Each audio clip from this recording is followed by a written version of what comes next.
ನನ್ ನಿಜವಾದ ಬದುಕಲ್ಲ ಒಬ್ಬ ನನ್ನ ಫ್ರೆಂಡು ಅಂದ್ರೆ ಅವ್ನು ಏನೇ ತಪ್ಪು ಮಾಡಿದ್ರು ಅವನ ಜೊತೆಗೆ ನಾನು ಅದನ್ನ ತಗೊಂಡು ಅನ್ಭವಿಸಿದೀನಿ ಹೊರತು ನನ್ನಿಂದ ಜಾರ್ಕೊಂಡ್ಬಿಟ್ಟು ಅವನೊಬ್ಬ ಮಾಡ್ದಂತ ಹೇಳಿ ಇಡೀ ಊರು ಇವಂದೇ ತಪ್ಪು ಅಂದ್ರು ನಾನು ನಾವು ನನ್ನ ಫ್ರೆಂಡ್ ತಪ್ಪು ಮಾಡ್ದ ಏನ್ ಇವಾಗಾನೆ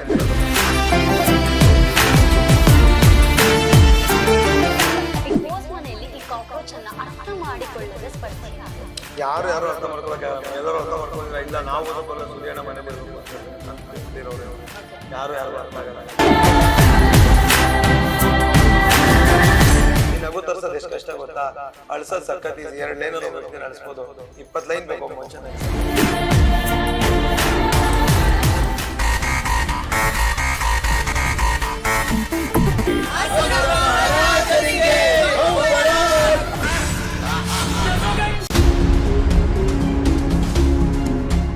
ಬಿಗ್ ಬಾಸ್ ಮನೆ ಅಂತ ಹೇಳಿ ಬಂದಾಗ ಸುಧಿ ಅವರು ಇವಾಗ ಯಾರನ್ನಾದ್ರೂ ನಾಮಿನೇಟ್ ಮಾಡ್ಬೇಕು ಅವ್ರ ಯಾರನ್ನಾದ್ರೂ ಬಿಗ್ ಬಾಸ್ ಕ್ಯಾಪ್ಟನ್ ಟಾಸ್ಕ್ ಗೆ ಸೆಲೆಕ್ಟ್ ಮಾಡ್ಬೇಕು ಅಂತ ಹೇಳಿ ಬಂದಾಗ ಅವ್ರದ್ದು ಯಾವ್ದಾದ್ರು ಒಬ್ಬರ ಹೆಸರಿಗೆ ಅವ್ರು ತುಂಬಾ ಸ್ಟಿಕ್ ಆನ್ ಆಗಿರ್ತಾರೆ ಯಾರು ಯಾವ ಹೆಸರು ಹೇಳಿದ್ರು ಅವರು ಅದನ್ನು ಕ್ಯಾರೇ ಮಾಡಲ್ಲ ನನ್ನ ಹೆಸರೇ ಬರ್ಬೇಕಂತ ಹೇಳಿ ಅವ್ರಿಗೊಂದಿರುತ್ತೆ ಇದವ್ರದ್ದು ಸ್ಟ್ರಾಟಜಿ ಆಗೈತಾ ಬಿಗ್ ಬಾಸ್ ಮನೆಯಲ್ಲಿ ಬದುಕಿರೋದೇ ಹಂಗೆ ಮ್ಯಾಮ್ ನನ್ ನಿಜವಾದ ಬದುಕಲ್ಲ ಒಬ್ಬ ನನ್ನ ಫ್ರೆಂಡು ಅಂದ್ರೆ ಅವ್ನು ಏನೇ ತಪ್ಪು ಮಾಡಿದ್ರು ಅವನ ಜೊತೆಗೆ ನಾನು ಅದನ್ನ ತಗೊಂಡು ಅನ್ಭವಿಸಿದೀನಿ ಹೊರತು ನನ್ನಿಂದ ಜಾರ್ಕೊಂಡ್ಬಿಟ್ಟು ಅವನೊಬ್ಬ ಮಾಡ್ದಂತ ಹೇಳಿ ಇಡೀ ಊರು ಇವಂದೇ ತಪ್ಪು ಅಂದ್ರು ನಾವು ನನ್ನ ಫ್ರೆಂಡ್ ತಪ್ಪು ಮಾಡ್ದ ಏನ್ ಇವಾಗಾನೆ ಅಂತಿರೋದು ಅದರಲ್ಲೇ ನಾನು ಹೇಳ್ತೀನಿ ಕೃಷ್ಣನಿಂದ ಇದ್ರೆ ಗೆಲ್ತೀವಿ ಅನ್ನೋದು ಇಡೀ ಊರಿಗೆ ಗೊತ್ತಿರುತ್ತೆ ಅದು ಕೃಷ್ಣನಿಂದ ನಿಂತ್ಕೊಬೋದು ಆದ್ರೆ ನಾವು ಬೆಳೆದಿರೋದು ಹಂಗಲ್ಲ ದುರ್ಯೋಧನಿದ್ರೆ ಸಾಯ್ತೀವಿ ಅಂದ್ರು ಕರ್ಣನ್ ತರನೇ ನಿಂತಿರೋದು ನಂಗೆ ನಿಂತ್ಕೊಳ್ಳೋದು ಅಂತ ಜಾನ್ವಿ ಮೇಡಮ್ ಇಷ್ಟ ಅಂದ್ರೆ ಜಾನ್ವಿ ಮೇಡಮ್ ಹೆಸರು ಹೇಳಿರೋದು ಧನುಷ್ ಇದ್ರಲ್ಲಿ ಕರೆಕ್ಟ್ ಅಂದ್ರೆ ಧನುಷ್ ಹೆಸರು ಹೇಳಿರೋದು ಇಡೀ ಮನೆ ಉಲ್ಟಾ ಹೇಳಿದ್ರು ನಾನು ಒಬ್ಬರ ಹೆಸರು ತಲೆಯಲ್ಲಿ ಇಟ್ಕೊಂಡ್ರೆ ನಾನು ಅದು ಯಾವುದೋ ಒಂದು ಟಾಸ್ಕ್ ಬರುತ್ತೆ ಯೋಚನೆ ಮಾಡೋದಿನ ಒಂದೇ ಸತಿ ರಾಶಿಕಾ ಅಂತೀನಿ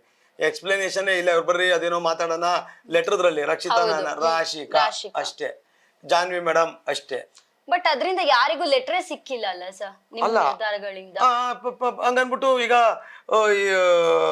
ನಾನು ಅದಕ್ಕೋಸ್ಕರ ಇನ್ನೊಬ್ರ ಕಡೆ ಹೋಗ್ಬಿಡ್ಬೇಕಾ ಅಂದ್ರೆ ನಾನು ಹಂಗೆ ಬಣ್ಣ ಬದಲಾಯಿಸ್ಬಿಡ್ಬೇಕಾ ಆದ್ರೂ ಸರ್ 1-2 ದಿನಕ್ಕಿಂತ ಮುಂಚೆ ರಾಶಿಕಾ ಅವ್ರ ಮನೆಯವರ ವಾಯ್ಸ್ ಆದ್ರೂ ಕೇಳಿದ್ರು ರಕ್ಷಿತಾ ಅವ್ರಿಗೆ ಅದ್ ಯಾವ್ದು ಕೂಡ ಆಪ್ಷನ್ ಇದ್ದಿಲ್ಲ ಬರೀ ಅವ್ರ ಒಂದು ವಾಯ್ಸ್ ಕೇಳಿದ್ರೆ ಇವ್ರು ಏನು ಅನ್ನೋದು ಬೇಡವಾ ಅಲ್ಲಿ ವಾಯ್ಸ್ ಏನು ನಮ್ಮ ಹುಡುಗಿ ಆಡ್ತಾವಳೆ ಅಂತ ಇಲ್ಲಿ ಏನ್ ಬರ್ದವ್ರು ಅನ್ನೋದಿರಲ್ವಾ ಆದ್ರೂ ರಕ್ಷಿತಾನಿಗೆ ಅದು ಆಸೆ ಇರುತ್ತಲ್ವಾ ಸರ್ ರಕ್ಷಿತಾ ಅವ್ರ ಮನೆ ಎಲ್ರಿಗೂ ಕೂಡ ಗೊತ್ತಿರೋ ಹಾಗೆ ತುಂಬಾ ನಾನು ಅದ್ರಲ್ಲಿ ಹೇಳ್ತೀನಿ ನನ್ಗೆ ಯಾವ ಕೋಪನೂ ಇಲ್ಲಪ್ಪ ರಕ್ಷಿತಾ ಅವ್ರ ಮೇಲೆ ಯಾವ ತರದ್ದೇನೂ ಇಲ್ಲ ನಾವು ಒಂದೇ ಟೀಮಲ್ಲಿ ಆಡಿರ್ತೀವಿ ರಾಶಿಕಾ ಅವ್ರು ನಮ್ಮ ಟೀಮಲ್ಲಿ ಇರ್ತಾರೆ ನಮಗೋಸ್ಕರ ಮೈ ಕೈಯೆಲ್ಲ ತರ್ಸ್ಕೊಂಡು ಆಡಿರ್ತಾರೆ ಸೊ ನಾವು ರಾಶಿಕಾ ಅಂದಿರ್ತೀವಿ ಅಷ್ಟೇ ನಿಮ್ಮ ಈ ಒಂದು ಅಭಿಪ್ರಾಯ ಇಲ್ಲ ನಿಮ್ ಪ್ರಕಾರ ರಕ್ಷಿತ್ ಅಂದ್ರೆ ಹೂ ಅಂದ್ರೆ ಹೇಳ್ಬಿಡ್ತೀನಿ ಸುಳ್ಳು ಹಂಗೆ ಡಿಪ್ಲೊಮ್ಯಾಟಿಕ್ ಆಗಿ ನೋಡಿ ಎಂತ ತಪ್ಪು ಅಂತ ಹೇಳೋದು ಹೇಳ್ಬಿಡ್ತೀನಿ ಇಲ್ಲ ಸರ್ ಬೇಡ ನಿಮ್ಮ ಒಪಿನಿಯನ್ ನನ್ನ ಒಪಿನಿಯನ್ ನಾವು ಒಂದೇ ಟೀಮಲ್ಲಿ ಇದ್ವಿ ಅಲ್ವಾ ಅವ್ರ ಟೀಮಲ್ಲಿ ಹೆಂಗ್ ಅವ್ರಿಗೆ ಅನ್ಸು ನಮ್ಮ ಟೀಮಲ್ಲಿ ನಮ್ಮವ್ರಿಗೆ ಅನ್ಸ್ಬೇಕು ಅಷ್ಟೇ ಬಿಗ್ ಬಾಸ್ ಅಲ್ಲಿ ಟಾಸ್ಕ್ ಅಂತ ಬಂದಾಗ ಬಿಗ್ ಬಾಸ್ ಎಷ್ಟು ಫೇಮಸ್ ಆಗಿದೆ ಬಿಗ್ ಬಾಸ್ ಅಲ್ಲಿ ಬರುವಂತಹ ಟಾಸ್ಕ್ ಗಳು ಕೂಡ ಅಷ್ಟೇ ಫೇಮಸ್ ಅಂತ ಹೇಳ್ಬೋದು ಸೊ ಇತ್ತೀಚೆಗೆ ನಡೆದಿರುವಂತಹ ಒಂದು ಟಾಸ್ಕ್ ಸರ್ ಅದ್ ನಿಮ್ಗೂ ಗೊತ್ತಿದೆ ನೀವೇ ಸರೆಂಡರ್ ಆಗ್ತೀರಾ ರಘು ಅವರಿಗೆ ಬಾಲ್ ಟಾಸ್ಕ್ ಅಲ್ಲಿ ಸೊ ಅದು ಆ ಫನ್ನಿ ಮೂಮೆಂಟ್ ಯಾವ ರೀತಿ ಇತ್ತು ಅಂತ ಇಲ್ಲ ಮ್ಯಾಮ್ ನನ್ಗೆ ಅದು ಪಕ್ಕ ಗೊತ್ತಿತ್ತು ಅದು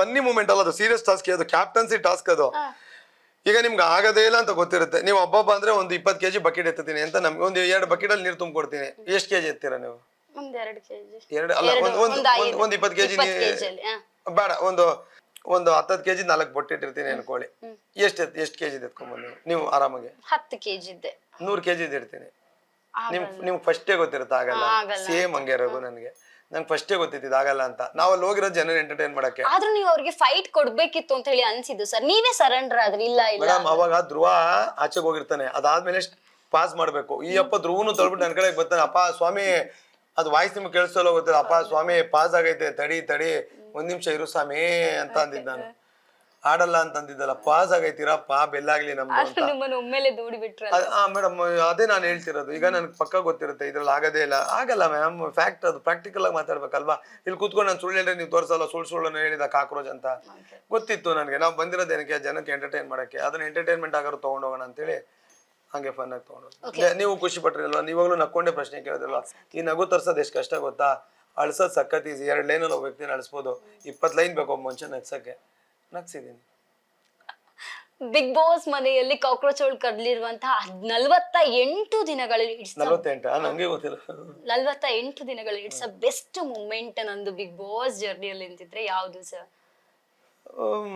ಬಿಗ್ ಬಾಸ್ ಹೋಗಿದ್ದೆ ಬೆಸ್ಟ್ ಮೂಮೆಂಟ್. ಅದರಲ್ಲಿ ಅದೊಂದು ಡಾಲರ್ದು ಅದೊಂದು ಇದು ಗೆಲ್ತಿಲ್ಲ, ಅದೊಂದು ಸ್ವಲ್ಪ ಖುಷಿ ಆಯ್ತು. ಓಕೆ, ಬಿಗ್ ಬಾಸ್ ಮನೆ ಯಾಕಪ್ಪ ಈ ಮೂಮೆಂಟ್ ಬಂತು ನನಗೆ, ಈ ಒಂದು ಕಂಟೆಸ್ಟೆಂಟ್ ಇರ್ಲೇಬಾರ್ದಿತ್ತ ಮನೇಲಿ ನಿಂತಿದ್ರೆ ಯಾರು? ಕಂಟೆಸ್ಟೆಂಟ್ ಇರ್ಲೇಬಾರ್ದು ಅಂತ ಯಾರಿಗೂ ಹೇಳಲ್ಲ ಪಾಪ, ಅವ್ರವ್ರ ಕಷ್ಟದ ಮೇಲೆ ಅವ್ರವ್ರ ಅರ್ಹತೆ ಮೇಲೆ ಅಲ್ಲಿಗೆ ಬಂದಿರೋದು. ಅದೇ ಅದೊಂದು ಲೈನು, ಅದು ಯಾಕೆ ಬಂತು ನನ್ನ ಬಾಯಲ್ಲಿ ಆ ಟೈಮಲ್ಲಿ. ಅರ್ಹತೆ ಇಲ್ಲದೆ ಪಾಪ ಯಾರು ಬರಲ್ಲ, ಅವ್ರವ್ರ ಕಷ್ಟ ಬಿದ್ದು ಬಂದವ್ರೆ. ಅಲ್ಲಿ ಯಾರು ಏನ್ ಹಿಂಗೆ ರೆಡ್ ಕಾರ್ಪೆಟ್ ಹಾಸ್ ಬಂದಿಲ್ಲ ಪಾಪ. ಇವಾಗ ನಿಮ್ಗೆ ನಾನ್ ಕೇಳಿರುವಂತದ್ದೇ ಕ್ವಶನ್ ತುಂಬಾ ಜನ 2 ದಿನದಿಂದ ನಿಮ್ಮ ಹತ್ರ ಕೇಳಿ ಸಾಕಾಗಿರ್ಬೋದು.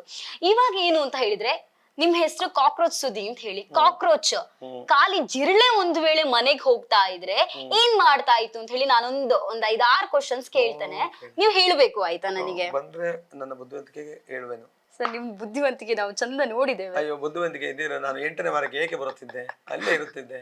ಓಕೆ, ಬಿಗ್ ಬಾಸ್ ಮನೆಯಲ್ಲಿ ಇವಾಗ ಕಾಕ್ರೋಚ್ ಅಂತ ಹೇಳಿದ್ರೆ ಎಲ್ರು ಕೂಡ ಭಯ ಪಡ್ತಾರೆ ಅಂತ ಹೇಳ್ಬೋದು. ನಿಮ್ಮನ್ನ ನೋಡಿ ಬಿಗ್ ಬಾಸ್ ಮನೆಯಲ್ಲಿ ಭಯ ಪಟ್ಟವ್ರು ಯಾರು? ಅಲ್ಲಿ ಯಾರು ನೋಡಿ ಭಯ ಪಡಲ್ಲ. ಏನಕ್ಕೆ ಭಯ ಪಡ್ಬೇಕು ಮೇಡಮ್? ಇವಾಗ ನೀವು ಕಾಕ್ರೋಚ್ ಆಗ್ಬೇಕು ಸರ್, ಸುದ್ದಿ ಅಲ್ಲ ನೀವು. ಹಂಗಂದ್ರೆ ಎಲ್ಲಾ ಹೆಂಗಸರು ಭಯ ಪಡ್ತಾರೆ ಅನ್ಸುತ್ತೆ. ನನ್ಗೆ ಬೇಕಾದ್ರೆ ಮೊಸಳೆಗೆ ಹೆದರ್ಕೊಳ್ಳಲ್ಲ ಹೆಂಗಸರು, ಜಿರಳೆಗೆ ಹೆದರ್ಕೋತಾರೆ. ಓಕೆ, ಅದ್ರಲ್ಲಿ ಒಂದು ಜಿರಳೆಗೆ ಹೆದರ್ತಾ ಇದ್ದು ಅಂತ ಹೇಳಿದ್ರೆ ಅಷ್ಟು ಮಹಿಳಾ ಮಣಿಗಳಲ್ಲಿ ಯಾರು ಹೆದರ್ತಾ ಇದ್ರು? ನನಗ ಆಲ್ಮೋಸ್ಟ್ ನನ್ನ ಹತ್ರ ಯಾರು ಜಗಳಕ್ಕೆ ಮಾತಾಡ್ತಾರೋ, ಅಪ್ಪ ಅಣ್ಣನ ಹತ್ರ ಮಾತಾಡಕ್ಕಾಗಲ್ಲ ಅಂತ ಎಲ್ಲರೂ ಹೆದರ್ತಿದ್ರು ಅನ್ಸುತ್ತೆ. ಓಕೆ, ಬಿಗ್ ಬಾಸ್ ಮನೆಯಲ್ಲಿ ನೀವು ಎಲ್ಲಾ ಕಡೆಗಳಲ್ಲೂ ಕೂಡ ಸದ್ದು ಮಾಡ್ತಾ ಇದ್ರಿ. ಈ ಒಂದು ಏರಿಯಾಕ್ ಹೋಗಿ ಸದ್ದು ಮಾಡ್ಲಿಕ್ಕೆ ಆಗಿಲ್ಲ ಅಂತಿದ್ರೆ ಅದು ಯಾವ ಏರಿಯಾ? ಇವಾಗ ಲಿವಿಂಗ್ ಏರಿಯಾ ಇರುತ್ತೆ, ಮತ್ತೆ ಟಾಸ್ಕ್. ಓಕೆ, ಕಾಕ್ರೋಚ್ ಅಂತ ಹೇಳಿ ಬಂದಾಗ, ಜಿರಳೆ ಅಂತ ಬಂದಾಗ ಎಲ್ಲಾ ಕಡೆಗಳಲ್ಲೂ ಹೋಗಿ ಸರ್ವೈವಲ್ ಆಗುತ್ತೆ ಅಂತೆ. ಬಿಗ್ ಬಾಸ್ ಮನೆಯಲ್ಲೂ ಕೂಡ ಸರ್ವೈವಲ್ ಆಯ್ತಾ ಆ ಜಿರಳೆ? ಮ್ಯಾಮ್, ಈ 48 ದಿನ ಸರ್ವೈವ್ ಇಲ್ಲ ಮ್ಯಾಮ್, ಇಲ್ಲಾಂದ್ರೆ 4 ಅವರ್ ಬದುಕಲ್ಲ, ಅಲ್ಲಿ ಕಳ್ಸ್ಕೊಟ್ಬಿಡ್ತಾರೆ. ಓಕೆ, ಬಿಗ್ ಬಾಸ್ ಮನೆಯಲ್ಲಿ ಇದ್ದಾಗ ಕಾಕ್ರೋಚ್ಗೆ ಯಾವ ಸನ್ನಿವೇಶ ತುಂಬಾ ಸ್ಪೀಡ್ ಕೊಟ್ಟಿದ್ದು, ಇನ್ ದಿ ಸೆನ್ಸ್ ಮೋಟಿವೇಶನ್ ಮಾಡಿರೋದು ಯಾವುದು? ಫಸ್ಟ್ ಫೈನಲಿಸ್ಟ್ ಆದಾಗ. ಓಕೆ, ಬಿಗ್ ಬಾಸ್ ಮನೆಯಲ್ಲಿ ಜಿರಳೆ ಆಗಿ ಯಾರಿಗಾದ್ರೂ ಕಚ್ತಾ ಇದ್ರು ಅಂತ ಇದ್ರೆ ಯಾರಿಗ್ ಕಚ್ತಾ ಇದ್ರಿ?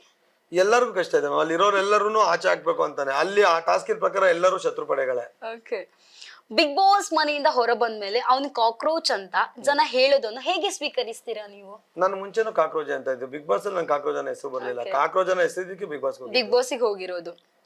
ಓಕೆ, ಬಿಗ್ ಬಾಸ್ ಮನೆಯಲ್ಲಿ ಕಾಕ್ರೋಚ್ಗೆ ಯಾರಾದ್ರೂ ಹಿಟ್ ಸ್ಪ್ರೇ ಹಾಕ್ತಾ ಇದ್ರು ಅಂತ ಇದ್ರೆ ಯಾರು ನಿಮ್ಗೆ ಪ್ರಯತ್ನ ಪಡ್ತಿದ್ರು ಸ್ಪ್ರೇ ಹಾಕ್ಬೇಕು? 16 ಜನ ಕೈಲಿ ಹಿಡ್ಕೊ ಓಡಾಡ್ತಿದ್ರು, ಯಾರು ಸಿಕ್ಕಿದ್ರು ಬಾರಿಸಿದ್ರು.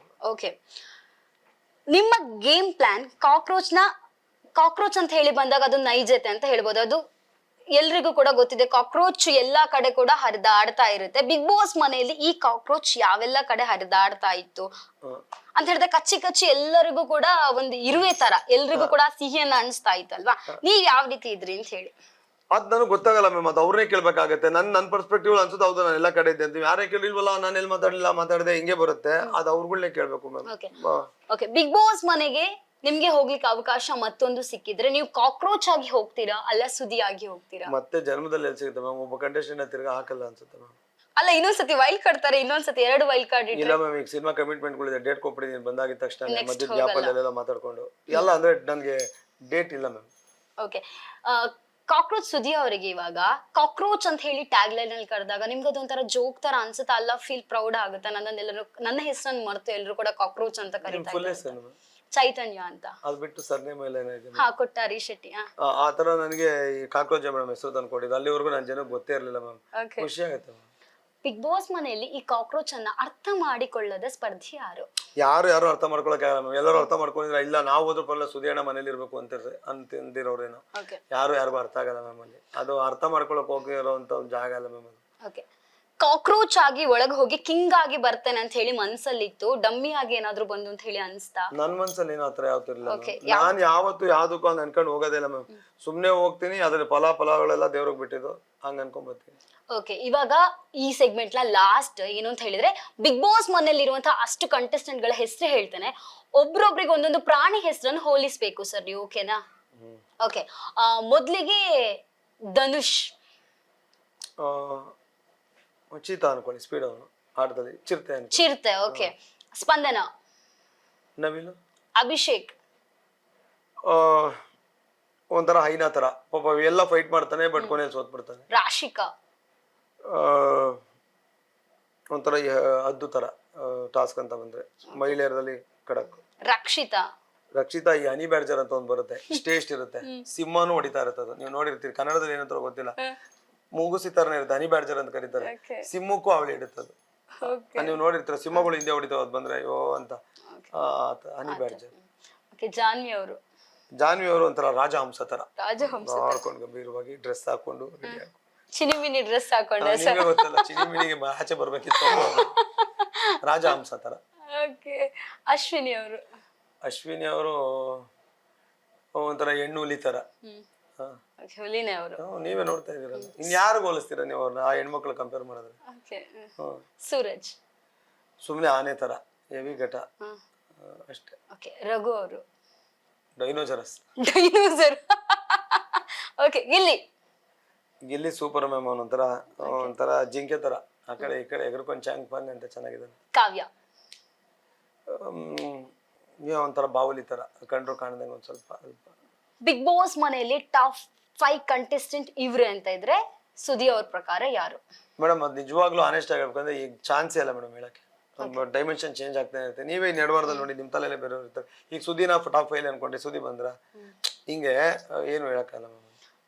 ಓಕೆ, ಇವರೇ ವಿನ್ನರ್ ಇವರೇ ರನ್ನರ್ ಅಂತ ಇದ್ರೆ ಜಸ್ಟ್ ಇವಾಗ ಈ ಒಂದು 50 ದಿನದಲ್ಲಿ ನೋಡಿರುವಂತಹ ಪ್ರಕಾರ ಹೇಳ್ಬೋದು ಅಂತ ಇದ್ರೆ ಯಾರು ಬರ್ಬೋದು? ನನ್ ಮನ್ಸಿಂದ ಹೇಳ್ತೀನಿ, ನೀವು ತಿರ್ಗಾ ಹಿಂಗೆ ಹೇಳ್ಬೇಕು ಮತ್ತೆ ಇನ್ನೊಂದ್ ಒಂದೇ ಸತಿ ನೀವು ಈ ಆನ್ಸರ್ ಹೇಳಲಿಕ್ಕಿಲ್ಲ, ನನಗೆ ಯಾರಂತ ಗೊತ್ತೇ ಇಲ್ಲ ಮೇಡಮ್. ಹೇಳ್ತೀನಿ, ನನಗೆ ಅನ್ಸಿದ್ದು ಹೇಳ್ತೀನಿ. ಆ ಅರ್ಹತೆ ಇರೋರು ಜನನೇ ಸೋಸಿ ಕರೆಕ್ಟಾಗಿ ಫಿಲ್ಟರ್ ಮಾಡಿ ಅವ್ರನ್ನ ಕರ್ಕೊಂಡೋಗಿ ಅಲ್ಲಿ ಕೂರಿಸ್ತಾರೆ.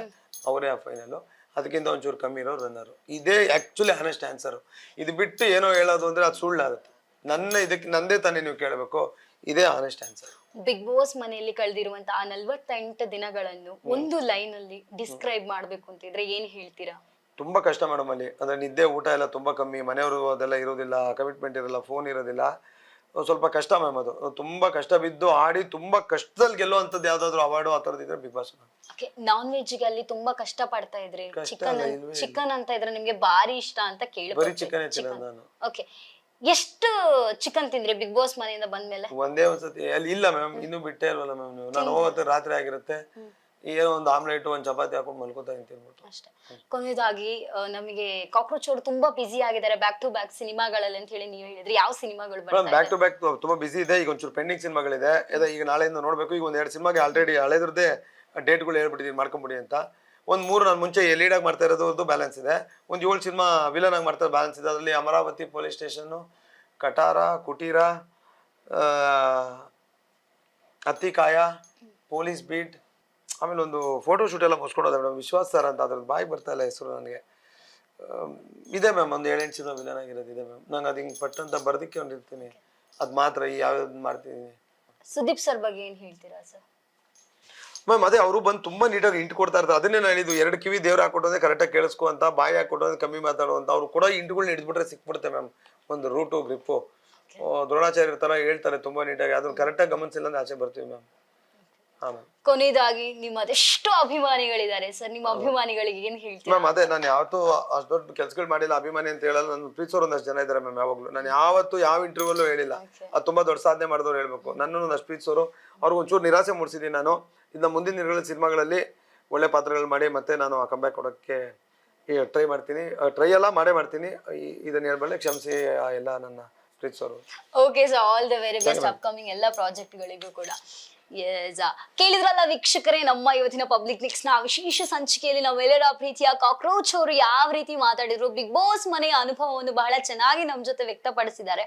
ಕ್ಯಾಮ್ರಾ ಪರ್ಸನ್ ರುದ್ರೇಶ್ ಅವ್ರ ಜೊತೆ ಚೈತನ್ಯ ಕೊಟ್ಟಾರಿ, ಪಬ್ಲಿಕ್ ನೆಕ್ಸ್ಟ್ ಬೆಂಗಳೂರು.